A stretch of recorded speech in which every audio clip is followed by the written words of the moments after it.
Père, je bénis ton Seigneur. Je te dis merci pour cet instant. Merci pour ta grâce infinie, abondante, incomparable. Merci Jésus. Merci pour cet amour infini que tu as pour nous. Merci pour cette compassion sans pareil que tu as à notre égard. Te disons merci, Saint-Esprit. Père, sans toi, nous ne sommes capables de rien. Sans toi, nous ne pouvons rien faire. C'est pour cela qu'en ce soir encore, comme des enfants, nous venons devant toi, Père. Nous implorons encore une fois ta capacité. Nous implorons encore une fois, nous demandons encore une fois ta sagesse. Nous demandons encore une fois l'intelligence, nous demandons encore une fois de nous faire grâce. Nos cœurs ont besoin de toi, nos vies ont besoin de toi, nous avons besoin de toi. S'il te plaît, trouve l'occasion, trouve un prétexte, trouve ce temps favorable pour nous bénir, pour nous restaurer et pour nous guérir. Nous te prions, Seigneur, afin que tu nous fasses grâce. Amen. Aujourd'hui, on va poursuivre notre enseignement sur les temps et les saisons. Voilà, on va poursuivre notre enseignement. Mais avant ça, je voudrais bénir le Seigneur. Je voudrais même que vous m'aidiez à bénir le Seigneur pour l'équipe qui est derrière l'organisation de gestion des ressources du royaume. Que ce soit la technique, que ce soit les dirigeants, que ce soit la communication, toutes les personnes, la team d'intercession, toutes les personnes qui œuvrent en back-office pour que la gestion des ressources du royaume se passe bien, que le Seigneur vous bénisse abondamment. Que la même énergie que vous déployez pour l'organisation de la gestion des ressources du royaume, que le Dieu de grâce vous accorde la récompense de cela. Je vous bénis, mon âme vous bénit, mon esprit vous bénit, mon être tout entier vous bénit, et la bénédiction de Dieu sur. Alors, sans plus tarder, je disais qu'on va entrer dans le message directement. Aujourd'hui, j'espère ne pas me tromper, mais nous sommes à la 3e séance. C'est ça, non? Nous sommes à la 3e séance. 3e séance, ok. Voilà, nous sommes à la 3e séance de gestion des ressources du royaume sur le thème des temps et des saisons. Et aujourd'hui, particulièrement, j'avais dit, je pense qu'on allait parler de la préparation et la loi de l'anticipation. C'est ça, non? Je pense. Est-ce que je ne me trompe pas? La préparation et la loi de l'anticipation. Mais avant ça, je voudrais faire juste un petit rappel. Ce thème-là est assez important. C'est pas un thème où j'ai envie de crier, non. Parce que je ne veux pas exciter ton âme sans qu'il y ait une transformation de ton âme. Je ne veux pas juste que tu sois motivé, non. Mais je veux que tu comprennes profondément l'enseignement et que désormais tu t'alignes et tu réagisses par rapport à ça. Donc mon but n'est pas forcément que ce soit fort, qu'il y ait des punchs, bien des clashs, non, c'est pas ça. C'est pas ça mon but. Pour ceux qui s'y attendent, vous allez voir que depuis qu'on a commencé ce temps, cette série particulière, à chaque fois on a l'impression que je suis calme. Parce que le truc, c'est que le Saint-Esprit veut parler profondément à des personnes. Donc, pour les personnes distraites, pour les personnes éparpillées, ce sera compliqué pour toi de saisir le fond. Parce que ce genre de message, le problème n'est pas les mots qui sont dits. Sinon, la bénédiction, n'est pas dans les mots qui sont dits. Non. Ce genre de message, ce qui change, c'est l'esprit qui accompagne la parole qui a été lâchée. Dans ce genre de message. Sinon, si c'est juste les mots, là, il y aura de l'effervescence, c'est-à-dire aujourd'hui, demain, après-demain, tu auras compris, tu auras envie de faire des choses, mais après tu vas redescendre. Et ce sera le signe que c'est juste les mots qui t'ont touché. Mais ma prière pour toi ce soir est qu'au-delà des mots, que le Saint-Esprit te touche. Je déclare sur la vie d'une personne, au-delà des mots, au-delà des phrases, au-delà de l'expression que moi, être humain, je vais utiliser, que le Saint-Esprit qui est l'Esprit supérieur vienne parler à ton esprit, vienne parler à ton âme, et que ton être tout entier reçoive le message de l'esprit en ce qui concerne les temps et les saisons de ta vie dans le nom puissant de Jésus. Je déclare sur la vie d'une personne. Je ne sais pas tu es dans quelle saison précisément.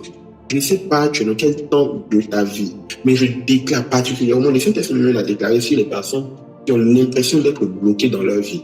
Je déclare et je décrète maintenant dans cette atmosphère-là que toute personne qui est censée être à la fin d'une saison pour entrer dans une autre saison, mais depuis là, tu as l'impression que le cycle n'avance pas et le cycle reprend. Je déclare par l'autorité de Christ que ta saison shift maintenant. Avrandusi, la shkativa opradiva anda.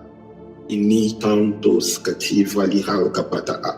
Toute personne au son de ma voix, au son de ma voix. Le Saint-Esprit n'est pas limité par la distance physique. Toute personne en cette période, en cette saison, qui a l'impression de ne pas monter, de ne pas descendre, de ne pas aller à gauche, de ne pas aller à droite, tu as l'impression que ta vie tourne en boucle. Je déclare dans cette atmosphère que la voix se passe maintenant au devant de toi. Toute personne qui est censée, je reprends encore, toute personne qui est censée être en fin de saison, par rapport à une situation, soit, je dis n'importe quoi quand je parle de fin de saison, peut-être par exemple tu as fini les études, ou bien tu as eu un diplôme, actuellement tu dois passer peut-être dans le monde professionnel, mais depuis là tu as fini l'école mais tu n'arrives pas à shifter dans le monde professionnel, ou bien tu as fait un stage, tu as fini ton stage, tu n'arrives pas à aller maintenant dans la vie professionnelle concrètement, ou bien, bref, peu importe le type de fin de saison dans lequel tu te trouves. Peu importe la fin de saison dans laquelle tu te retrouves, et que cette saison-là refuse de te relâcher, cette saison-là refuse de te laisser partir, je déclare et je décrète que les portes des saisons, les portes des dimensions supérieures s'ouvrent pour toi maintenant au nom de Jésus.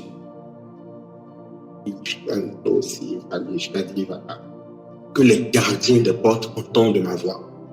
Que les gardiens des portes entendent ma voix. Que les gardiens des portes entendent ma voix. En ce soir, je viens introduire des personnes dans les saisons nouvelles. Je viens introduire des personnes dans les saisons nouvelles. De toutes les saisons qui t'avaient résisté. De toutes les dimensions qui t'avaient résisté. Depuis longtemps. Ce soir, par l'autorité de Christ, je décrète et je déclare un shift dans ta vie au nom de Jésus. Le Saint-Esprit m'emmène à prier, sinon à déclarer pour les personnes en particulier. Et ça, c'est au niveau financier. Comment vous expliquer? C'est-à-dire que bon, je ne sais pas si on a dit que tu as de l'argent, en tout cas tu reçois de l'argent, mais c'est un peu comme si les montants que tu reçois là sont limités à un panier, à un plafond spirituel.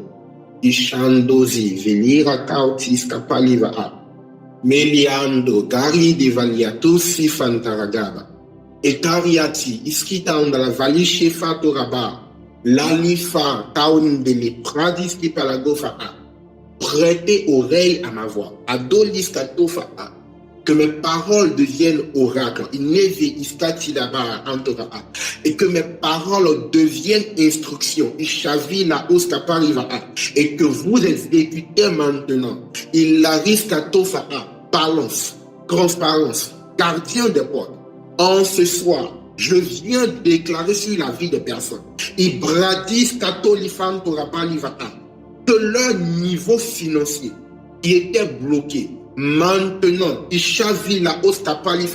la délimitation vienne. Que la délimitation vienne. Que la délimitation vienne. Que la délimitation vienne.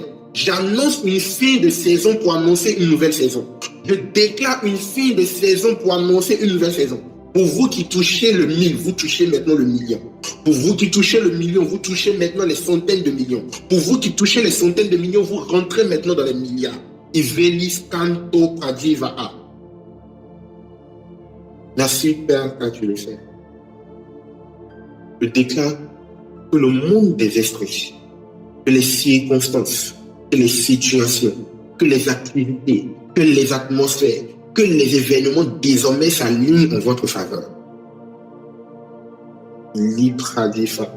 Et une personne ici, c'est un peu comme si c'est une décision qui retient ta prochaine saison, ta prochaine dimension. Naush kapali fa'a, mandozi inaish kapali fa'a, rago fadli iskato fa'a. Toute personne qui doit prendre une décision en ta faveur, et qui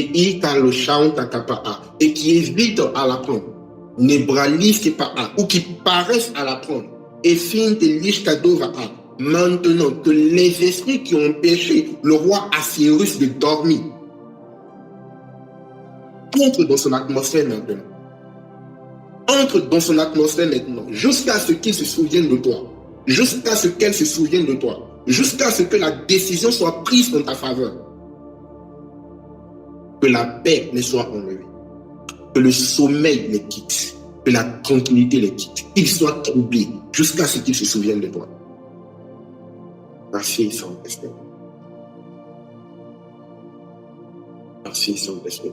Il y a une atmosphère qui est en train d'être relâchée par ces déclarations. Une atmosphère de feu, de puissance et d'exaucement qui est en train d'être relâchée par ces déclarations. Des esprits sont en train de rejoindre l'atmosphère des personnes, des anges sont en train de visiter les personnes. Et je sens un ange me quitter et je le vois tenir des documents.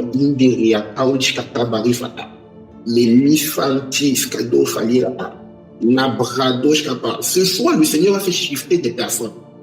Il va faire shifter des personnes. Il est en train de programmer des saisons particulières pour des personnes. Ça se passe maintenant. Ça se passe maintenant. Ça se passe maintenant. Ça se passe maintenant. Les saisons de pleurs prennent fin. Les saisons d'inquiétude prennent fin. Les saisons de doute prennent fin. Les saisons d'errance prennent fin. Tu entres maintenant dans l'accomplissement des promesses de Dieu pour toi. Tu entres dans l'exaucement de tes prières. Tu entres maintenant dans l'accomplissement des prophéties sur ta vie. La main de l'Éternel te propulse. Merci Jésus. Merci Jésus. Merci Jésus. Gloire, gloire, gloire, gloire, que soit rejoint. Bénissons tu éternel notre Dieu. Car tu nous exauces du haut des cieux. Nous te célébrons, nous te magnifions. Au nom puissant de Jésus-Christ, nous avons prié. Amen, amen, amen. Que Dieu te bénisse abondamment. On va rentrer directement dans l'enseignement de ce soir et puis on va avancer. Si le Seigneur nous permet de revenir dessus, on va revenir. Sinon, il va trouver l'occasion de nous faire encore du bien. Parce que je suis en train de recevoir des paroles prophétiques, je suis en train de recevoir des orientations concernant des personnes et concernant la saison. Ce thème n'est pas un hasard, ce thème n'est pas fortuit. Donc, ce thème a un but. Et je sais que ce thème est pour quelqu'un ici. Ce thème est pour quelqu'un ici. Est-ce que quelqu'un peut écrire c'est mon thème? C'est mon thème. Je sais pas qui ça de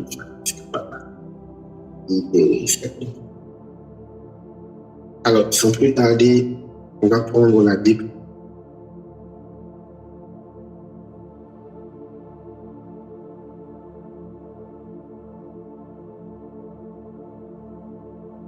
On va prendre notre verset de base, qui est 1 Chronique chapitre 12, verset 32. 1 Chronique chapitre 12, verset 32. Et puis Ecclésiaste.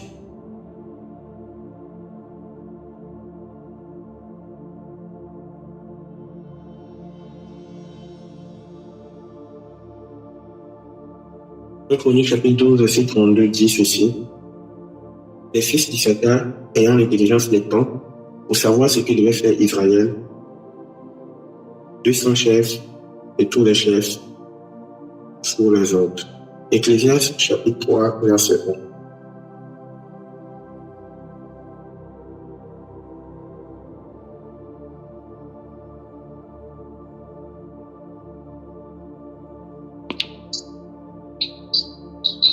Ecclésiaste 3,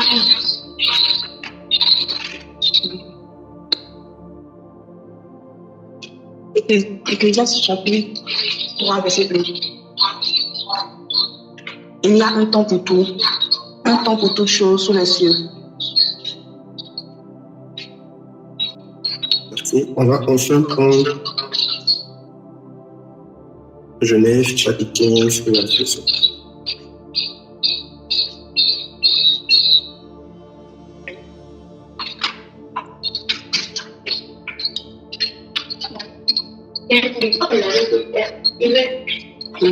Genèse 15, verset 5. Et après l'avoir conduit dehors, il dit, regarde vers le ciel et compte les étoiles, si tu peux les compter. Et il lui dit, telle sera ta postérité. On va ajouter, s'il vous plaît, un dernier passage. On va prendre Genèse chapitre 13, versets 14 et 15. C'est ce que je voulais donner tout à l'heure. Genèse chapitre 13, versets 14 et 15.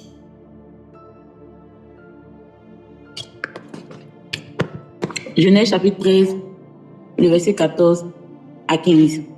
L'Éternel dit à Abraham, après que Lot se fut séparé de lui, lève les yeux et du lieu où tu es, regarde vers le nord et le midi, vers l'Orient et l'Occident. Car tout le pays que tu vois, je le donnerai à toi et à ta postérité pour toujours. Amen. Tout le pays que tu vois, je le donnerai à toi et à ta postérité pour toujours.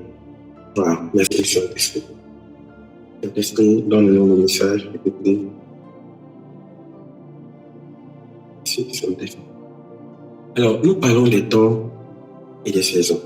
Je pense qu'on a eu 2 séances pour définir réellement, concrètement et en profondeur ce que c'est les temps, ce que c'est les saisons. On a utilisé des thèmes assez compliqués comme Chronos, Kairos, Aval. On a même parlé un peu des mathématiques, les droites, les demi-droites, les segments et tout ça. On a parlé, je crois aussi, c'est ce que je ne me trompe pas, on a parlé également des saisons en termes de été, automne, hiver, printemps, etc. En gros, on a parlé des temps et des saisons. Et on a même parlé des semaines spirituelles. On a parlé des semaines spirituelles, les premiers 7 ans, les deuxièmes 7 ans, les troisièmes 7 ans, quatrième 7 ans, septième 7 ans, etc. Voilà, parce que au bord de tout ça est lié en fait. C'est qu'un être humain, bien c'est qu'en tant qu'enfant de Dieu, on doit comprendre que nous ne sommes pas des, comment le dire, nous ne sommes pas de la matière. Non, c'est pas ça qui nous définit, ce n'est pas la matière qui nous définit. Quand je parle de matière, nous ne sommes pas des corps, voilà. Nous sommes des esprits qui vivent dans un corps. En fait, nous étions dans l'éternité avec Dieu. Nous étions dans l'éternité en Dieu. N'oubliez pas qu'on a parlé des différents temps, on a parlé de l'éternité, on a parlé de l'âme et on a parlé du temps, tout simplement, ok? J'espère que vous vous rappelez de la différence entre les trois. En gros, c'est quoi l'éternité? Je reviens dessus. C'est un temps qui n'a pas de commencement et qui n'a pas de fin. L'âme, c'est un temps qui a un commencement mais qui n'a pas de fin. Et enfin, il y a le temps matériel qui a un commencement et qui a une fin. J'espère que vous vous en souvenez. Ça peut aller en montant toujours, hein, parce que je vois plus les réactions. Voilà. Donc, nous ne sommes pas juste des corps, non. Nous sommes des esprits qui ont quitté l'éternité pour entrer dans le temps aveugle. Voilà pourquoi, en fait, contrairement au matériel, nous n'avons pas de temps de péremption. C'est-à-dire, le matériel, il y a un temps où il naît et il y a un temps où il meurt. Sinon, il y a un temps où il est créé, et il y a un temps où il est détruit. Contrairement à ça, nous avons un temps où nous sommes sortis de l'éternité, nous sommes sortis de Dieu pour entrer dans le temps aveugle, dans le temps qui a un commencement, mais qui n'a pas de fin. Et en arrivant dans ce temps-là, parce qu'on est sorti de Dieu, étant des esprits qui sortent de Dieu, Dieu alors, ayant une pensée, ayant, comment on dit ça, un plan, ayant un projet divin, alors il décide de mettre chacun d'entre nous dans une enveloppe le temps pour nous d'accomplir notre mission. Le temps pour nous d'accomplir le projet que nous avons, le temps pour nous d'accomplir la raison pour laquelle nous sommes sur la terre, le but pour lequel nous sommes sur la terre. En gros, je reprends que ceux qui n'arrivent pas à suivre façon, Dieu, on était avec Dieu dans l'éternité. Okay? On était en lui, voilà, on était en lui, dans ses desseins, dans ses pensées, etc. Et le moment où il nous a créés, il nous a sortis de lui pour nous faire entrer dans le commencement qui n'a pas de fin. Et après ça, à cause de ces projets, il nous a sortis même du commencement qui n'a pas de fin pour nous faire entrer dans une enveloppe qui a un commencement et qui a une fin. Ça peut aller, on arrive à suivre, non? Sinon, de base même, là, dans le plan divin, le corps humain, là, le corps humain que nous avons là, était censé tenir de toujours. Le corps humain qu'il a donné à Adam et à Ève, c'était le corps dans lequel il avait placé des esprits éternels. Donc c'était un corps, bon, j'ai envie de dire un corps éternel, un corps incorruptible, c'est ce que la Bible nous enseigne. Ok, parce que l'esprit qu'il a placé dans ce corps-là, c'est un esprit que tu ne peux pas mourir. Donc c'était pas possible pour Dieu de nous mettre dans un corps qui peut mourir. Sauf que vous savez ce qui s'est passé dans le jardin d'Éden. À partir de là, on est rentré dans un corps qui meurt. C'est là qu'on est passé dans le matériel. Et à partir de là, Dieu redéfinit les choses. Il redéfinit les choses et il dit, bon, on ne va pas laisser l'homme éternellement comme ça, sinon il va devenir un pécheur éternel, etc., etc. Donc, il dit, bon, Fanny, il se parle à lui-même et à Satan, on va les chasser et puis on va trouver un plan B. So, c'est quoi le truc en fait? Le truc, c'est que lorsqu'on nous chasse maintenant, on a un autre but. Parce qu'on avait un but dans le jardin d'Éden, mais lorsqu'on est sorti, on a eu un autre but qui revient au but principal. C'est-à-dire, dans le jardin d'Éden, Dieu avait un plan global, un seul plan, pour tous. Mais quand on est sorti là, l'individualisme a commencé, etc. Chacun a commencé à avoir connaissance de lui et tout. On va pas rentrer dans les choses compliquées. Mais en gros, on a commencé à avoir d'autres plans qui doivent tous finir par rejoindre le plan initial. Et c'est ça qu'on appelle, autrement dit, le but de la vie, la destinée, la prédestination, tous les mots compliqués que vous connaissez. Quand je suis en train de vous dire ça, en sortant de là, Dieu définit maintenant une période, il définit un temps. C'est-à-dire, il nous dit, de base, vous avez 120 ans. Mais après, la Bible nous enseigne que ça a été raccourci à 70 ans. Je pense que je vous ai parlé un peu de ça. Le truc, c'est quoi? C'est que désormais, chacun d'entre nous, nous avons un temps défini pour accomplir le but que nous avons et retrouver notre état initial comme au jardin d'Éden. Sauf que, je pense que je l'ai dit la dernière fois, sauf que le truc c'est quoi? C'est que c'est vrai qu'on a un temps, je dis n'importe quoi, c'est vrai que le temps par exemple c'est 70 ans d'années d'homme, ok? C'est le temps qui est là. Mais le temps est fractionné en plusieurs saisons. Et dans chaque saison, il y a des objectifs, il y a de petits objectifs à atteindre pour enfin avoir l'objectif global. Est-ce que quelqu'un me comprend? Dans chaque saison, il y a des petits objectifs. C'est-à-dire, le temps qu'on a là, c'est le temps global, 70 ans par exemple. Mais dans les 70 ans là, il y a plusieurs saisons qui vont arriver dans la vie de l'homme, dans la vie de chaque individu. Et pour chaque saison, il y a un niveau que tu dois atteindre ou bien que tu devras atteindre pour ne pas être en retard sur ton temps. Est-ce que quelqu'un arrive à me suivre? Donc, c'est ça en fait les saisons. Les saisons, ce sont les petits objectifs que tu as qui, quand tu réunis tout ça, là, ça donne le grand but de ton existence sur la terre. Sauf que malheureusement, beaucoup d'entre nous, nous avons peut-être le grand but. Certains ne l'ont pas. Hein. Mais pour ceux qui l'ont, on va avancer.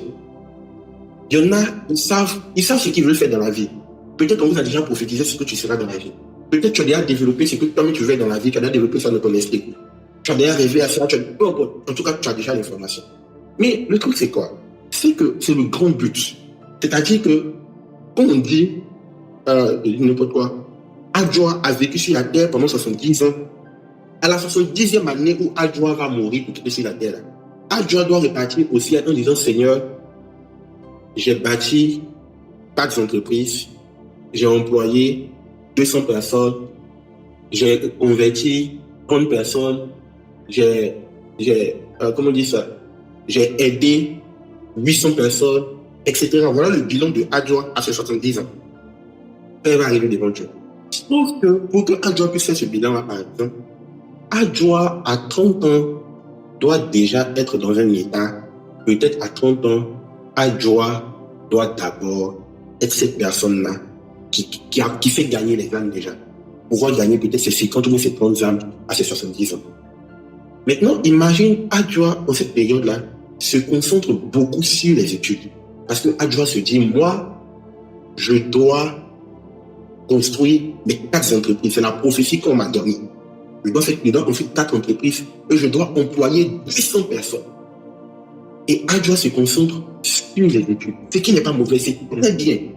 Sauf que, normalement, dans les saisons de la vie de Adjoa, pendant qu'elle est en train de se concentrer sur les études, en même temps, elle doit grandir spirituellement.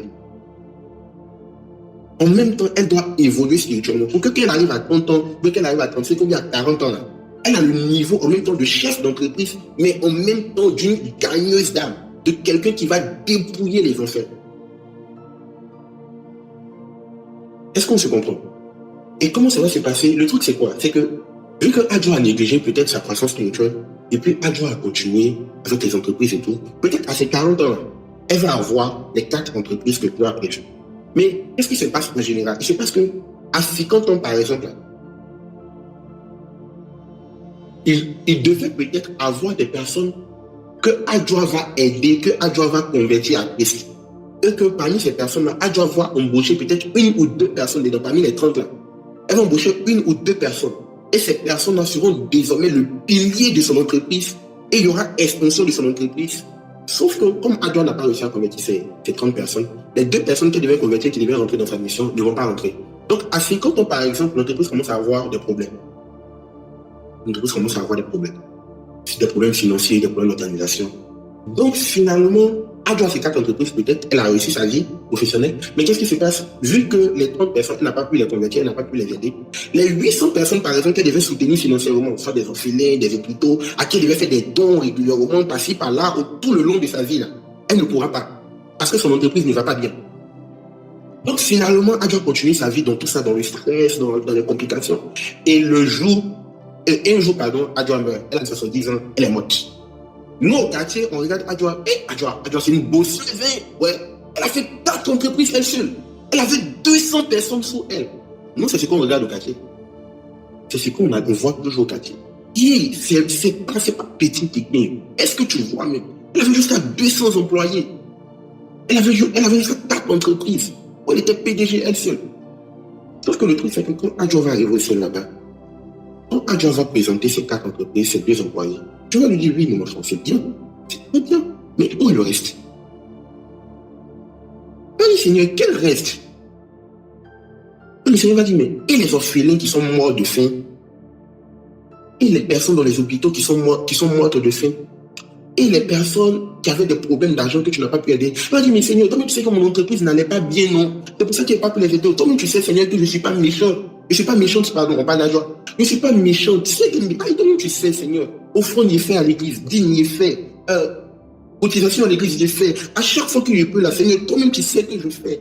Tu vas dire, oui, je sais que tu fais. Sauf que cette fois-ci, les 800 personnes que je voulais que tu aides, tu ne les as pas aidées. Peut-être tu as aidé 100 dedans, peut-être 200 dedans. Pourtant, dans les 800, peut-être il y a un qui est dans orphelinat là-bas, qui doit devenir évangéliste international. À cause de toi, il va gagner des millions d'âmes à Dieu. Voilà un peu le projet de Dieu. Voilà un peu le projet de Dieu. Je vous donne cette image-là pour que vous voyez un peu de quoi ça parle. Et malheureusement, quand on arrive au ciel, ou bien quand on arrive à la fin de notre vie, là, ce sont des choses qui nous sont imputées. C'est-à-dire, quand tu fais le bien, tu as la récompense du bien. Quand tu fais le mal aussi, tu as la récompense du mal. Et en fonction de ça, déjà, il y a le fait que tu pourrais ne pas rentrer au ciel à cause de ça, mais aussi, il y a le fait que même quand tu vas rentrer au ciel, tu ne pourras pas recevoir la couronne.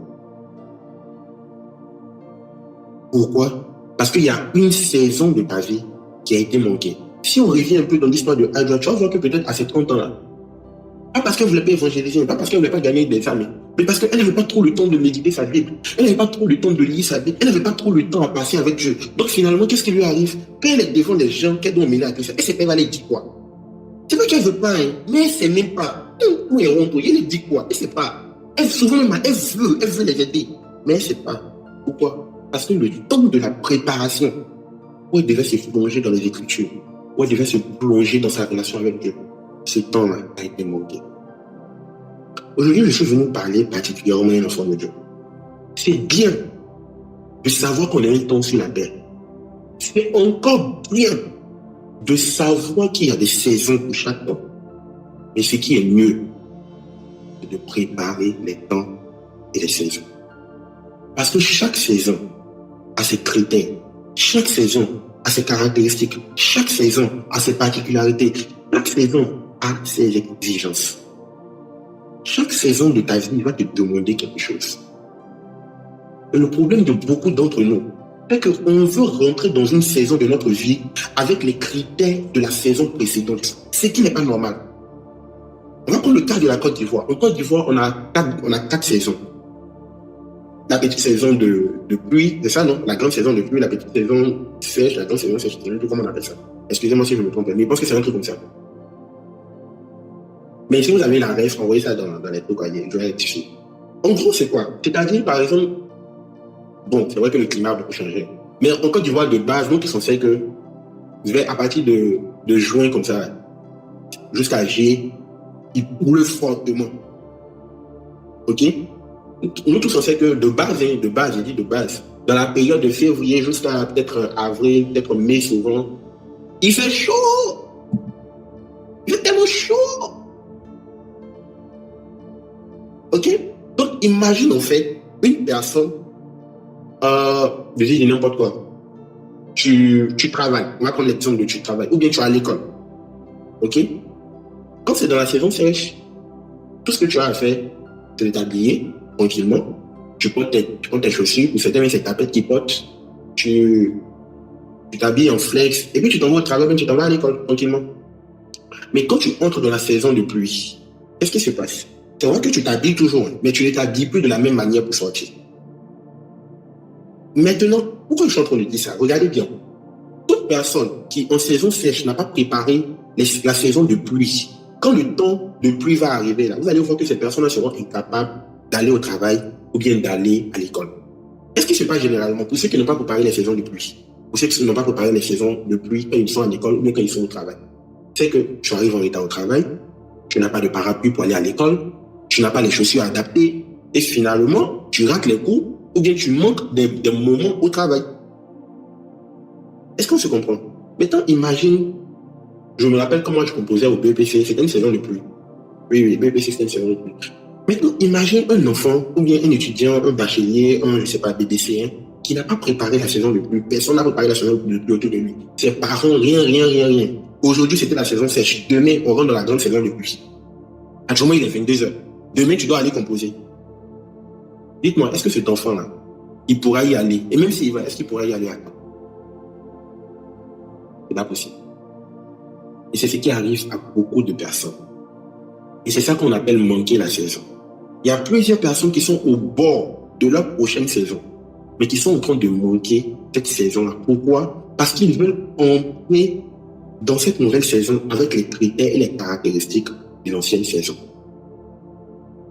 Tant qu'on n'a pas la nature, on n'a pas le mood, on n'a pas les éléments de la prochaine saison, cette saison-là, bizarrement, la plupart du temps, cette saison va nous refuser, cette saison va nous rejeter.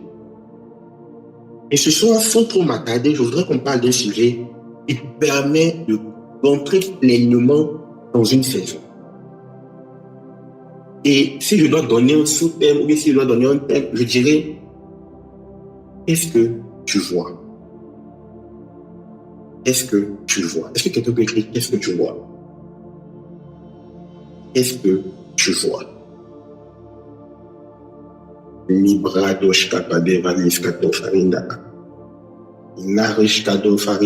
que quelqu'un peut écrire qu'est-ce que tu vois? Qu'est-ce que tu vois? Qu'est-ce que tu vois? Qu'est-ce que tu vois? On parle des fils d'Issachar. On nous enseigne que les fils d'Issachar avaient la science des temps. Ils avaient une science particulière. Mais en lisant la Bible, un jour, Jésus parlait aux gens, aux pharisiens. Et puis il a dit, quand vous regardez le ciel, et que vous voyez que les nuages sont sombres, en ce moment-là, vous savez que quoi? Que c'est un temps où il va pleuvoir. Quand on lit Genèse, je ne veux pas pleurer, peut-être qu'on ne va pas lire, mais bon, je donne quand même. Quand on lit Genèse 49, 14 à 15, la Bible dit quelque chose d'assez intéressant. Issachar est un âne robuste. Il se couche dans les étables. Il voit que le lieu où il repose est agréable. Les fils d'Issachar sont ceux-là qui ont la lecture des temps et des saisons, on le sait. Mais en réalité, leur capacité à décoder, à comprendre et à lire les temps et les saisons est liée à quoi? À ce qu'ils voient. est liée à quoi? À ce qu'il voit. On va aller un peu plus loin. Tu vas voir de quoi je suis en train de parler tout à l'heure. J'avais donné le verset de Genèse, chapitre 15, je crois. C'est ça, non? Genèse, chapitre 15, verset 5. On peut me redonner, s'il vous plaît?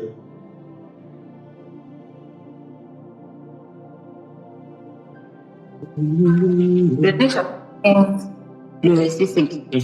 Et après l'avoir conduit dehors, Et après l'avoir conduit dehors, il dit, regarde vers le ciel regarde vers le ciel et compte les étoiles, et compte les étoiles.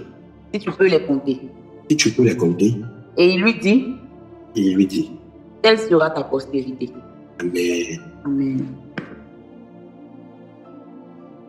Je le disais tout à l'heure, on note son fait, c'est pas on dit. La Bible dit, la particularité des fils d'Isaac, c'est la lecture des temps et des saisons.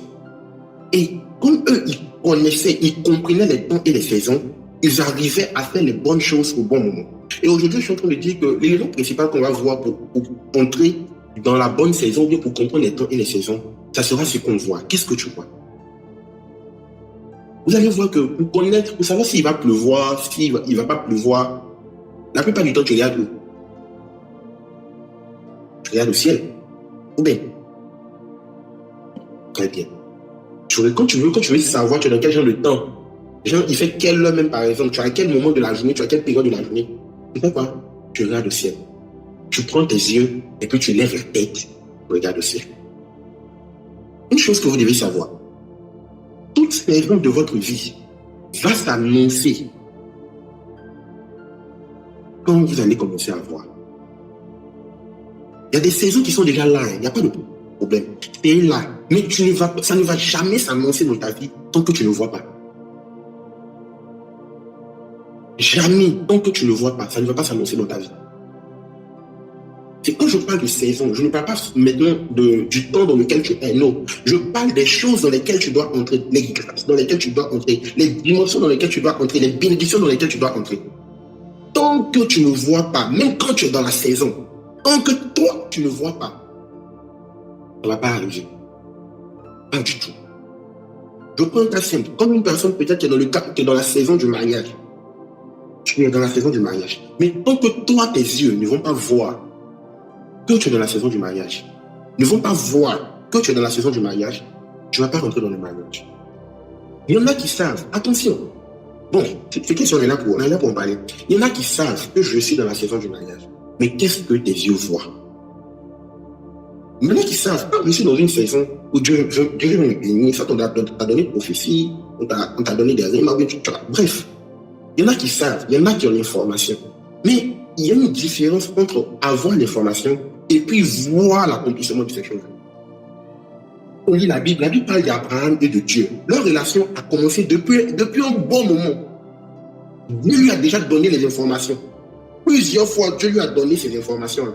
Mais arrivé un moment pour que Dieu puisse déclencher le système d'exaucement, pour que Dieu puisse déclencher les bénéfices de la saison, Dieu a dit à Abraham, viens voir. Lève la tête et regarde les étoiles. Lève la tête et fais quoi? Et regarde les étoiles. On va prendre un autre verset assez intéressant. On va prendre Genèse chapitre 13, verset 17. Genèse chapitre 13, verset 17. Genèse chapitre 13, le verset 17. Lève-toi. Lève-toi. Parcours le pays dans sa longueur. Parcours le pays dans sa longueur. Et dans sa largeur. Et dans sa largeur. Car je te le donnerai. Car je te le donnerai. Amen. Ça ne me donne pas exactement le verset que je veux. Il y a une partie où le Seigneur lui disait tout ce que tu vois. C'est ça que je cherche. Aidez-moi la technique.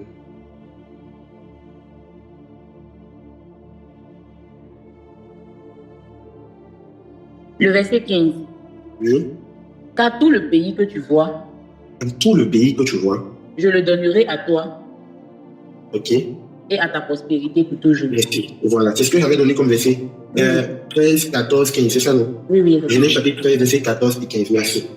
Il dit, la Bible dit, l'Éternel dit à Abraham, après que Lot se fut séparé de lui, lève les yeux, et du lieu où tu es, regarde vers le nord et le midi, vers l'orient et l'occident.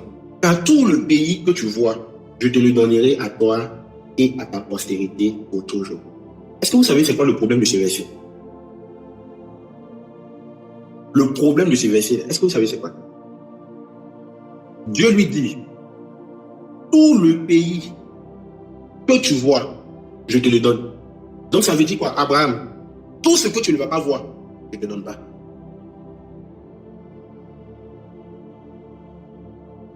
Tout le pays que tu vois, je te le donne. Mais autrement dit, tout ce que tu ne vas pas voir, Abraham, malgré mon amour pour toi, malgré toutes mes promesses pour toi, malgré le fait que je sois Dieu, tout ce que toi, tes yeux ne vont pas voir, je ne vais pas te donner. Je te donne seulement ce que tes yeux auront vu. Quand Dieu veut te bénir dans une saison, la question qu'il te pose, c'est qu'est-ce que tu vois? Écoutez-moi bien. On regarde avec les yeux, mais on voit avec le cœur. L'image qui est devant toi, ça dépend de tes yeux. Mais la vision dépend de ton esprit, dépend de ton cœur, dépend de ce que tu as à l'intérieur de toi. Beaucoup de personnes regardent, mais très peu de personnes voient. Beaucoup de personnes regardent la saison. Beaucoup de personnes regardent la saison venir vers elles. Beaucoup de personnes savent qu'il y a une saison. Beaucoup de personnes regardent. Mais est-ce qu'il y a des personnes qui voient? Parce qu'en réalité, Dieu n'accorde pas les bénéfices et les avantages de la saison à ceux qui regardent, mais il les accorde à ceux qui voient. Les fils d'Issachar savent discerner le temps et les saisons. C'est parce que les fils d'Issachar lèvent la tête pour regarder les cieux et voient le temps qu'il fait. Beaucoup d'enfants de Dieu ne voient pas. Et pourquoi on ne voit pas? Premièrement, parce qu'on est distrait. On est distrait. On peut être dans le lieu de la saison. On peut être en face de la personne de la saison. On peut être avec la personne de la saison. On peut être avec les éléments de la saison. Mais on ne voit pas. Pourquoi? Parce qu'on regarde. On regarde ailleurs. On est distrait. On regarde ailleurs. Toute personne qui est dans une saison, mais qui ne voit pas la saison, qui est distrait, qui regarde ailleurs, la saison va passer sans que cette personne-là ne reçoive les avantages et les bénéfices qui sont rattachés à cette saison de sa vie. Qu'est-ce que tu vois? Abraham, qu'est-ce que tu vois? C'est vrai que Dieu t'a promis que toutes les nations de la terre seront bénies en toi. C'est vrai que Dieu t'a promis Canaan à toi et à ta postérité. C'est vrai que Dieu t'a promis tellement de choses. Mais toi, dans toutes les promesses que Dieu t'a données là, qu'est-ce que tu vois quand tu dors? Qu'est-ce que tu vois quand tu te réveilles? Qu'est-ce que tu vois quand tu es dehors? Qu'est-ce que tu vois quand tu travailles? Qu'est-ce que tu vois quand tu es à l'école? Qu'est-ce que tu vois? Qu'est-ce que tu vois? Au fond de toi, dans ton cœur, qu'est-ce que tu vois? Écoutez-moi bien, l'accomplissement d'une saison dépend des yeux avec lesquels tu regardes.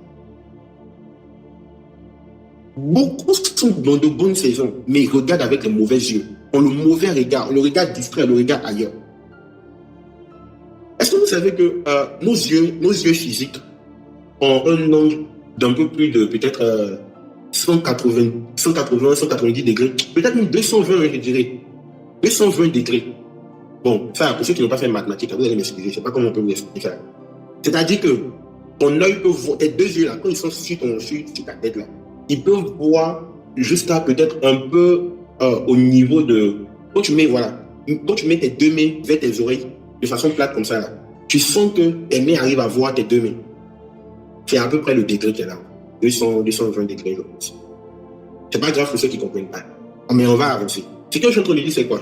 Quand tu as les yeux, tes yeux perçoivent beaucoup d'informations, beaucoup d'images, beaucoup de choses sont devant tes yeux. Mais tu ne vois que ce sur quoi ton attention est concentrée. Amen, amen. Beaucoup de choses sont devant toi. Quand tu vois quelque chose, quand tu ouvres les yeux, tu regardes devant toi. Il y a beaucoup de choses devant toi. Moi, actuellement, ici dans ma chambre, il y a le matelas devant moi, il y a l'oreiller devant moi, il y a placard, il y a fille, il y a douche. Mais ce que je vois, c'est ce sur quoi mon attention est concentrée. Beaucoup me le regardent sur beaucoup de choses. Mais au finish, voient la mauvaise chose. L'accomplissement d'une saison dépend de ce que tu vois dans cette saison. Est-ce que tu arrives à voir la fin? Il y a une histoire que je vais te raconter. Il y a 2 jeunes qui sont partis, je crois, en Inde. Ils ont fait un voyage scolaire en Inde, un voyage étudiantin, voilà. Ils sont partis en Inde. Non, c'était pour les vacances, c'était pour comme ça, pour une formation, un petit truc. Ils sont partis en Inde. Et quand ils sont arrivés en Inde, ils étaient 2. Dans la même école. Ils avaient pratiquement le même âge, pratiquement la même éducation, de la même époque. Ils étaient 2. Et ils sont arrivés en Inde. Quand ils sont arrivés en Inde, ils ont vu beaucoup de personnes. Vous voyez la population, beaucoup de monde. Il y a trop de personnes. Mais il y a un truc qui a frappé leur respect. C'est que beaucoup de cette population-là n'avaient pas de chaussures. Donc, le premier, on va prendre l'étudiant A et l'étudiant B. L'étudiant A, il dit, oh mon frère, regarde cela. Et ils ne portent pas de chaussures, quoi. Mais imagine s'ils se blessent. Mais imagine si quelque chose leur arrive. Ils sont sales. Moi, ils n'aiment pas ça. Moi, j'ai fait l'équipe ici. Et tous les pieds sont vilés comme ça. Oh, ils sont mal sales. C'est fini. C'est ce qu'il a vu. L'autre, il a regardé. L'étudiant B, il a regardé. Il a vu que beaucoup de personnes ne portent pas de chaussures. Et tout de suite, il s'est dit, attends. Bon, et s'il faisait venir chaussures? Un machine de chaussures. Chacun s'est dit pour lui dans son esprit, c'est fini. L'autre, il a regardé les gens qui ne portaient pas de chaussures, il a déduit qu'ils sont sales. Donc, il était pressé de partir. L'autre aussi, l'étudiant B, il a regardé que les gens ne portaient pas de chaussures, il a déduit qu'ils avaient besoin de chaussures. Donc, lui aussi, il était pressé de partir. Chacun était pressé de partir. Quand les 2 sont arrivés dans leur ville, dans leur pays, il y a le deuxième, l'étudiant B, il n'arrivait pas à se sortir ça dans la tête. Donc, il a commencé à chercher de voies et moyens. Il a dessiné croquis, pardon. C'est croquis, je sais pas. C'est qu'il a dessiné le patron, voilà. Il a dessiné le modèle de chaussures et il allait voir quelqu'un, un ami à lui. Il dit, je veux faire produire des chaussures, mais je veux que ce soit le moins cher possible. Et finalement, ils se sont arrangés à faire les chaussures là à 0,15 $. Il a fait ça en grande quantité. Et il a fait première importation. Il est allé vendre. Il a fait ça des chaussures moins chères. Pas quelque chose de particulier, de spécial, non. Il a fait ça vraiment simple, un truc simple. Premier marché, il allait tester le marché, il a vendu 500. Après, il est reparti 1000, il est reparti encore. C'est passé totalement à 100 000. Après, 200 000. 2 ans après, il a commencé à vendre des millions de chaussures. Finalement, il a quitté l'école, il s'est concentré sur le business. Et l'autre qui a continué l'école, qui disait que les Indiens, ils étaient trop sales, ils ne portaient pas de chaussures et tout. Il a continué sa vie aussi. Et il est en train de rembourser son prêt immobilier un peu. Est-ce que quelqu'un me suit? On peut être dans la même saison. On peut être dans des saisons de grâce où Dieu veut nous bénir, où Dieu veut nous faire du bien. Mais tout dépend de ce que tes yeux arrivent à voir. Beaucoup ont l'attention fixée sur des futilités. Beaucoup ont l'attention fixée sur, comment dire ça, les distractions. Beaucoup ont l'attention fixée sur des choses qui les font mal, sur le passé, sur les erreurs, sur les échecs, sur la culpabilité, sur les douleurs qu'on t'a causées, sur les traumatismes, sur les souffrances, malgré que tu es dans une saison. En fait, ceux qui font ça là, je vais vous donner une image pour que vous compreniez. C'est comme quelqu'un, j'ai vu une photo, ça a circulé un temps sur la toile. C'était un petit garçon de 7 ans ou 8 ans. Il était sorti avec ses parents et le président Barack Obama était dans le même coin. Voilà. Et après, il s'est endormi en fait. Il s'est endormi et quand il s'est endormi, le président est venu. Je crois que le président a pris un selfie avec lui. Pendant qu'il s'était endormi, le président était juste à côté de lui, un peu comme ça. Je ne me rappelle plus bien de l'image. Mais qu'est-ce que je suis en train de dire? C'est comme une autre personne qui... Bon, on va citer son nom, excusez-moi. Le président Alassane Ouattara. C'est comme toi, tu es là ici, tu es étudiant, tu te cherches dans la vie, et puis tu montes dans l'ascenseur, tu mets ton casque, tu es en train d'écouter Adoration, Bella Moana, un vrai truc, un vrai. Tu mets le volume à fond, et puis tu as les yeux sur ton téléphone, tu montes dans l'ascenseur, tu salues personne, tu sais pas, et puis juste à côté de toi, tu as peut-être le président de la République, Alassane Ouattara. Tu vas monter dans les ascenseurs, tu vas descendre, tu vas continuer ta vie, mais tu ne sauras pas, par exemple, que tu viens juste de rencontrer le président de la République. C'est comme ça, en fait, c'est à ça qu'elle comparait une personne qui est dans sa saison, mais qui ne voit pas. Parce qu'elle est focus sur autre chose. À chaque fois que tu seras focus sur autre chose, que les éléments de la saison, tu ne verras pas. Et le truc, c'est quoi? La plupart de ces personnes qui ne voient pas, je suis en train de terminer, la plupart des personnes qui ne voient pas leur saison, vous savez c'est quoi le problème? Ce sont des personnes Ils n'ont pas compris que il y aura toujours des changements. Ce sont des personnes qui n'ont pas compris ça. En fait, on doit comprendre que peu importe le niveau qu'on a dans la vie, peu importe ce qu'on a dans la vie, Dieu a créé le temps pour que le temps change. Lui, il est invariable. Lui, il n'y a pas d'once de changement en lui. Mais pour pouvoir intervenir dans l'affaire des génies, dans les affaires de la création, il a créé le temps pour que le temps change.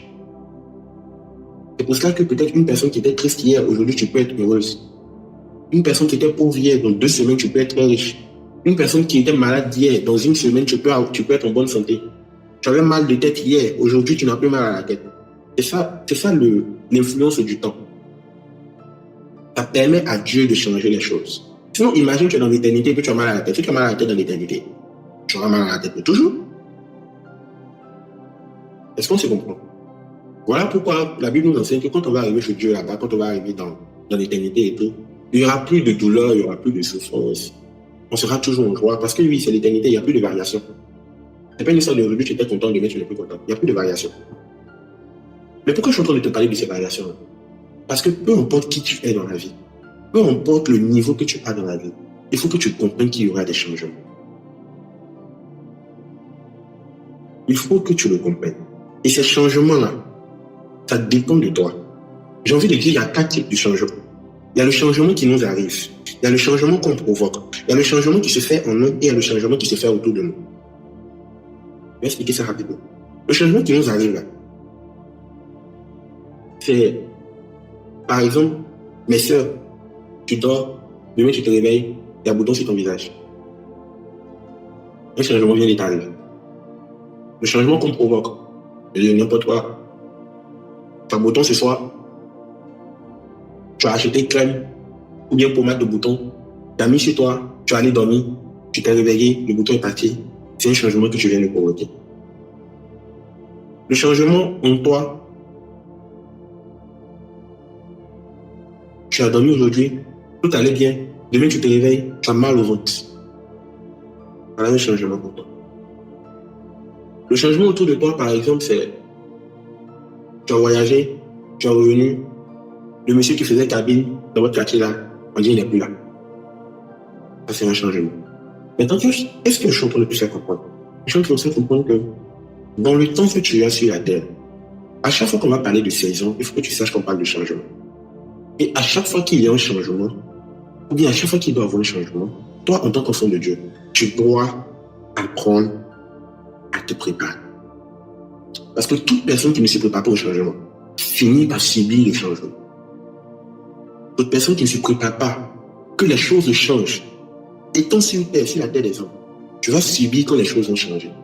Par exemple, actuellement, nous tous sommes en train de se plaindre de l'inflation. Tout est cher, habitation est cher, maison est cher, nourriture est cher, pétrole est cher, gaz est cher, tout est cher.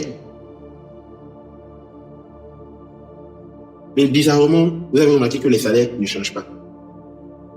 C'est-à-dire le pouvoir d'achat diminue, tandis que les choses qu'on doit acheter, leur coût augmente. Pour une personne qui va se préparer au changement, c'est une personne qui va se dire, attends, actuellement, je suis seul, par exemple. Je n'ai pas encore d'enfant. Si je dois manger matin, midi, soir, c'est 1000 francs, 1000 francs, 1000 francs. Mes enfants peut-être vont naître dans 3 ans, dans 4 ans, dans 5 ans, par exemple. Est-ce que 1000 francs d'aujourd'hui, là, ça pourra les rassasier quand ils vont naître dans 4 ans, dans 5 ans, en suivant l'inflation, en suivant le changement? Forcément, tu vas te rendre compte que non. C'est un exemple que je suis en train de prendre. Je sais que c'est un peu trop technique, mais excusez-moi. Tu vas te rendre compte que non. Donc, à partir de ce moment-là, dès aujourd'hui, tu vas commencer à chercher des solutions pour les problèmes que le changement futur va créer. Et c'est comme ça que Dieu bénit les personnes dans les saisons. La Bible dit Joseph était en Israël, il était auprès de son père. Dieu regarde dans le temps.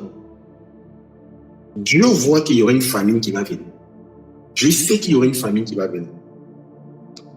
Pourtant, il a fait une promesse à Abraham que sa postérité ne doit pas mourir, que sa postérité va hériter d'une terre. Donc Jacob et ses enfants ne doivent pas mourir. Parce que c'est Jacob qui continue la promesse. Alors qu'est-ce qui se passe? Il prend Joseph. Il emmène Joseph en Égypte pour aller préparer le changement. beaucoup d'entre nous, lorsque nous sommes dans le temps de la vache grasse, on ne prépare pas le temps de la vache maigre. Lorsque nous sommes dans le temps où les choses sont favorables, où nous sommes jolis, est-ce que vous savez même que la beauté, par exemple, que tu as, la beauté physique que tu as actuellement, ça fait partie des ressources que Dieu t'a données? Est-ce que quelqu'un sait ça? Genre, le fait que ton teint soit chic, que ta peau soit propre, que tes ongles soient chics et tout là, ça fait partie des ressources que Dieu t'a données. Que ton sourire soit beau, que tu aies tes dents au complet et tout ça. Est-ce que vous savez que ça fait partie des ressources que Dieu nous donne et qui sont liées à la saison dans laquelle nous sommes? Et on doit pouvoir les exploiter maintenant. À quoi ça sert? Attention, je ne sais pas à quoi vous pensez, mais on pense pas la même chose. À quoi ça sert? On t'explique comment tu veux que j'utilise. Par exemple, comme ça, je dis de n'importe quoi. Est-ce que vous avez remarqué que c'est plus facile d'approcher les gens étant jeune que d'approcher les gens étant vieux? Bon, je vais inverser. Quand une jeune personne de ton âge t'approche, tu n'as pas remarqué que tu l'acceptes plus facilement que quand une vieille personne, une mémé qui n'a pas de dents et qui est de nulle part là-bas et qui dit mon enfant, n'a pas peur.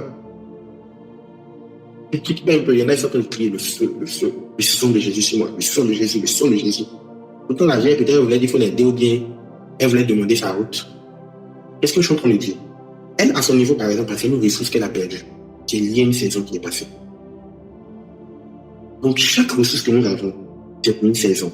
Et pendant que nous avons ces ressources-là, on doit se préparer au temps et aux saisons où ces ressources-là ne seront plus disponibles parce qu'il y aura un changement. Je parle par exemple à une femme qui est dans le foyer. La beauté, ça va te laisser un jour. Je parle par exemple à un homme qui est dans le mariage. La vigueur que tu as, ça va te laisser un jour. Comment tu prépares ta vie, ton plan, pour que par exemple, toi en tant que femme au foyer, quand la beauté va commencer à te laisser là, ton foyer ne soit pas en danger. Toi en tant qu'homme, quand ta vigueur va commencer à te laisser, ta force que tu as pour aller travailler, pour aller chercher une maison, tout ça, quand ça va te laisser, comment tu vas faire pour ne pas que le foyer soit en danger? En fait, c'est de ces petites choses que je suis en train de parler. Aujourd'hui, par exemple, tu as la force de te lever à 6 heures. Aujourd'hui, tu as encore la force de mémoriser les choses. Bon, il y en a, c'est Waka est grave aussi. C'est-à-dire, vous bossez 2 minutes après, vous avez oublié tout ce que vous avez bossé. Vous aurez besoin de délivrance. Waka est grave. Mais qu'est-ce que je suis en train de dire? Actuellement, tu as encore un peu la force de bosser. Et quand tu arrives dans 40 ans, 50 ans, c'est difficile d'étudier. Hein. C'est pas une histoire de l'argent rempli ta tête. Ton cerveau ne retient plus. Ton cerveau ne retient plus. Et quand on remarque que nos parents, à partir de 50 ans, dès qu'ils sont en voiture un peu net, ils dorment. Tu n'as pas remarqué ça? Bon, c'est vrai qu'il y a des jeunes aussi parmi nous aussi. Hein. Eux, dès qu'ils sont au repos net, ils sont bâtis. Il ne faut pas qu'ils vont s'asseoir seulement. Dès qu'ils sont assis, André est venu. Bon, ça, je ne sais pas si vous avez raté votre saison. Mais qu'est-ce que je suis en train de dire? Par exemple, je ne sais pas, le Seigneur me met à cœur pour une personne par rapport au voyage. C'est-à-dire, tu as prévu, ou bien tu as en tête un voyage de découverte. Genre touristique, etc., vivre ta vie, manger la vie sainement. Hein. Mais tu sens ça au fond de toi. Si tu ne le fais pas, dans le temps où tu peux profiter de ton voyage sans dormir, tu vas regarder les trucs, sans être fatigué, si tu mets ça à plus tard, tu vas arriver devant là-bas où, dès que tu fais 2 mètres net, tu as besoin de t'asseoir, tu attrapes ton dos, tu attrapes tes hanches, tu attrapes ta tête, tu ne peux plus profiter. Le Seigneur me met à cœur pour une personne particulièrement. Organise-toi dès maintenant. Ton argent n'est pas beaucoup, mais organise-toi. Je parle de ceux-là qui doivent créer des réserves.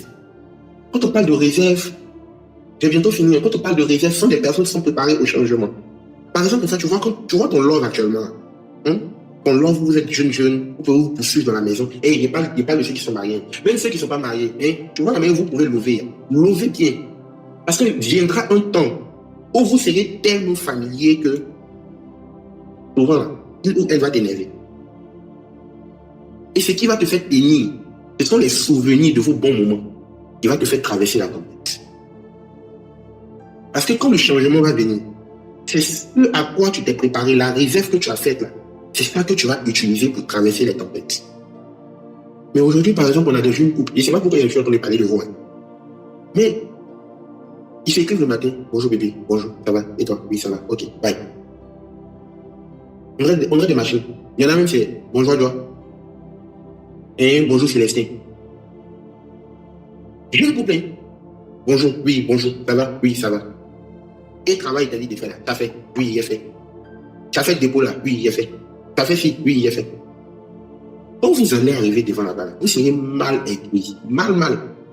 Parce que vous n'aurez pas des souvenirs, vous n'aurez pas de réserves qui vont vous faire tenir dans la tempête. C'est maintenant qu'on prépare les temps de changement. Maintenant, parce que le changement va venir. Le changement, ça va venir. Que tu le veuilles ou pas. C'est à toi de savoir. En fait, tu ne peux pas l'arrêter, tu ne peux pas l'éviter, tu ne peux pas le stopper. Ton corps va te lâcher un jour, ta beauté va te lâcher un jour, ton argent va évoluer d'une manière ou d'une autre un jour, ta famille va évoluer d'une manière. Il y aura forcément un changement.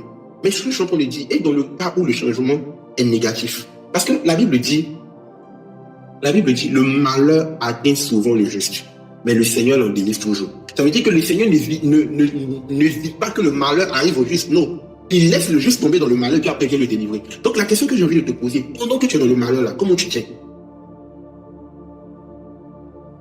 Comment tu tiens? Comment? Et là, je suis en train de parler de la loi des épargnes, la loi des réserves, la loi des souvenirs. C'est-à-dire, pendant que la vache est grasse, pendant les 7 premières années, comment tu gères la vache qui est grasse là?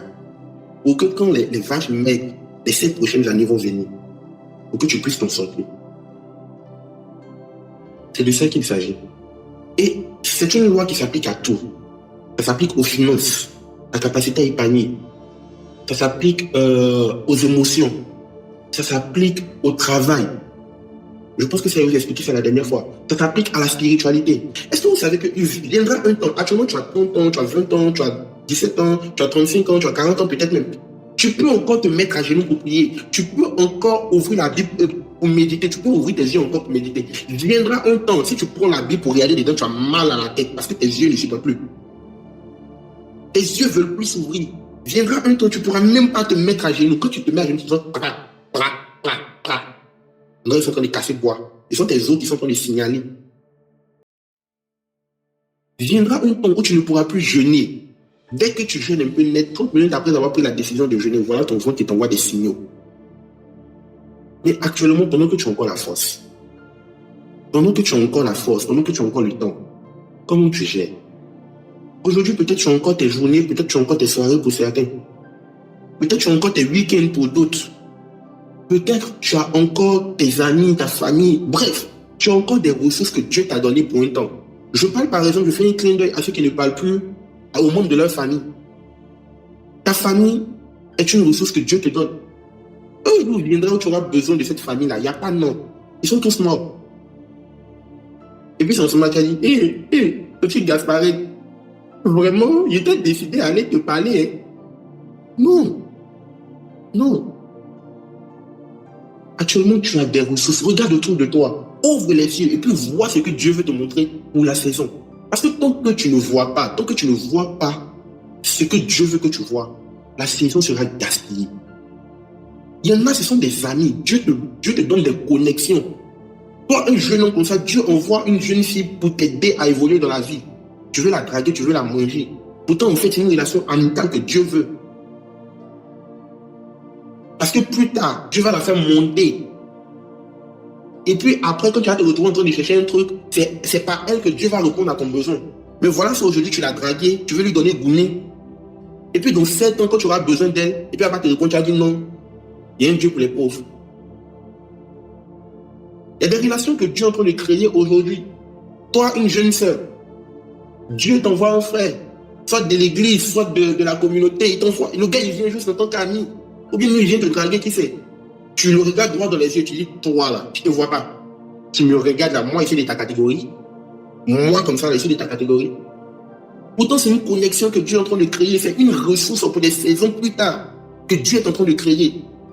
Mais tu ne vois pas. Tu regardes, mais tu ne vois pas. La Bible dit, regarde au nord, au sud, à l'ouest et à l'est. Regarde de tous les côtés. Il n'a pas dit regarde devant toi seulement, regarde derrière toi seulement. Il dit regarde de tous les côtés. Tout ce que tes yeux peuvent voir. Moi, Dieu, je te donne un héritage. Mais qu'est-ce que toi, tes yeux voient? Il y en a, quand tu regardes les situations de la vie, ils ne voient que le malheur. Bah, tu veux que quoi n'a qu'à t'arriver? Me dis ce que tes yeux voient là, c'est ça qui te donne un héritage. Toi, quand tu regardes les gens, tu vois que les défauts. Tu veux que quoi n'a qu'à t'arriver? Quand tu regardes tes relations, tu ne vois que des problèmes. Quand tu regardes ton chéri, tu vois sa grosse tête, tu vois son gros nez. Tu veux que quoi n'a qu'à t'arriver? Quoi n'a qu'à t'arriver? Quand tu regardes la fille que Dieu veut que tu maries, tu dis non, Seigneur, c'est-à-dire que moi, je veux, Seigneur, tu vois, non, un peu la forme, façon là. Et Seigneur, tu vois un peu, qu'est-ce que tu vois? Qu'est-ce que tu vois? Dieu a tendance à cacher les trésors dans des pots en valeur. Il a tendance à cacher les choses précieuses dans des choses viles. Tu vas dire, c'est quoi ça là? Pourtant, c'est là-bas qu'il a caché la richesse. C'est là-bas qu'il a caché la saison. Aujourd'hui, je veux terminer pour te dire, souvent les saisons sont des personnes. Particulièrement pour une personne. Les saisons sont les personnes. Mais tu regardes, tu ne vois rien. Pour voir la personne. Ouvre les yeux, grand les yeux. Et vois la personne. Les connexions, les exaucements, les réponses à certaines prières sont certaines personnes. Mais tu dis tout à tout le monde. Tu n'aimes pas saluer les gens. C'est toi qui dépasses les gens. C'est toi quand tu passes au quartier, il y a toujours peut-être dans tes oreilles. Tu dis, il faut bien te parler. D'accord, il n'y a pas de problème. Mais et si ta saison est quelque part là que tu ne vois pas? C'est toi qui as toujours les yeux baissés dans ton téléphone. Toujours. Quand on te parle même, tu as du mal à lever la tête pour regarder la personne qui te parle. Qu'est-ce que tu vois? Sur quoi est fixé ton esprit? Sur quoi est fixé ton attention? Qu'est-ce que tu regardes au fur et à mesure, au fil du temps? À quoi tu passes tes journées, par exemple? Parce que laissez-moi vous dire, ce que tu regardes influence. Ce que tu regardes influence. J'aimerais que tu pries. Tu vas lever ton micro, puis tu vas dire, Seigneur, oriente mes yeux pour que je vois ce qu'il faut que je vois. Oriente mon attention. Je veux voir, Seigneur, ce que tu me montres. Pas ce qu'il y a dans mon cœur. Je veux voir ce que toi tu me montres. Est-ce que quelqu'un peut commencer à parler à Dieu? Shabarandoski lakoski varando rabat. Active ton micro et prie s'il te plaît. Shabrandoski tali fagirakato ba'a. Je veux voir ce que tu me montres. Pas ce que la société m'a expliqué, pas ce que les amis m'ont expliqué, pas ce que les gens particulièrement m'ont expliqué. Je veux voir ce que tu me montres. Déclare que tes yeux s'ouvrent, afin que tu vois la personne de la saison, afin que tu vois l'activité de la saison, afin que tu vois le business de la saison, afin que tu vois les amis de la saison, afin que tu vois le conjoint de la saison. Que tes yeux s'ouvrent maintenant dans le nom de Jésus. Je déclare que tous les écailles qui étaient sur tes yeux, tout le voile, toute l'obscurité, tout le brouillard qui t'empêchait d'être orienté convenablement, qui faisait que tu regardais mais tu ne voyais rien. Je déclare maintenant que le feu de l'Éternel les consume. Dans cette atmosphère, je suis en train de voir l'ange de l'Éternel comme déposer, renverser quelque chose sur la tête d'une personne. Et cela est en train de rentrer dans la tête de cette personne comme une sorte d'huile, d'onction, de lubrifiant pour pouvoir lubrifier, aérer la manière de penser, la mentalité et le système de réflexion de cette personne. Je déclare et je décrète toutes les mentalités obsolètes, tout le système de réflexion obsolète qui t'empêchait de voir et de comprendre la saison dans laquelle tu es. Maintenant même que l'onction les brise, que l'intelligence suprême te soit donnée. Tu reçois la grâce. Tu reçois la grâce. Tu reçois la grâce. Tu n'agiras plus hors saison dans le nom de Jésus. Tu n'agiras plus contre saison dans le nom de Jésus. Je déclare pour le temps qui avait été perdu, pour le temps que tu avais perdu, pour le temps que tu n'avais pas maîtrisé, pour les saisons que tu avais manquées, l'Éternel dans sa grâce, le maître des temps et des circonstances, les restaure pour toi au nom puissant de Jésus. Les restaure pour toi au nom puissant de Jésus. Les restaure pour toi au nom puissant de Jésus. Tu reçois les capacités, tu reçois la force, tu reçois la grâce, tu reçois le manteau, tu reçois le mandat, tu reçois la carrure, tu reçois le caractère, tu reçois la discipline, tu reçois l'état émotionnel, l'état psychologique, l'état spirituel pour la saison dans laquelle tu entres dans le nom puissant de Jésus. Tu es béni, tu es béni, tu es béni, tu es béni, tu es béni et la bénédiction de Dieu se rattache à ta vie. Merci Saint-Esprit quand tu le fais. Gloire te soit rendue au siècle des siècles. Au nom puissant de Jésus-Christ, nous l'avons prié. Est-ce que tu peux acclamer Jésus? Tu peux acclamer Jésus. Acclame, acclame, acclame, acclame.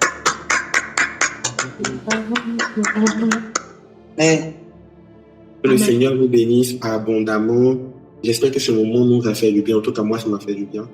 Je prie que la faveur de Dieu soit sur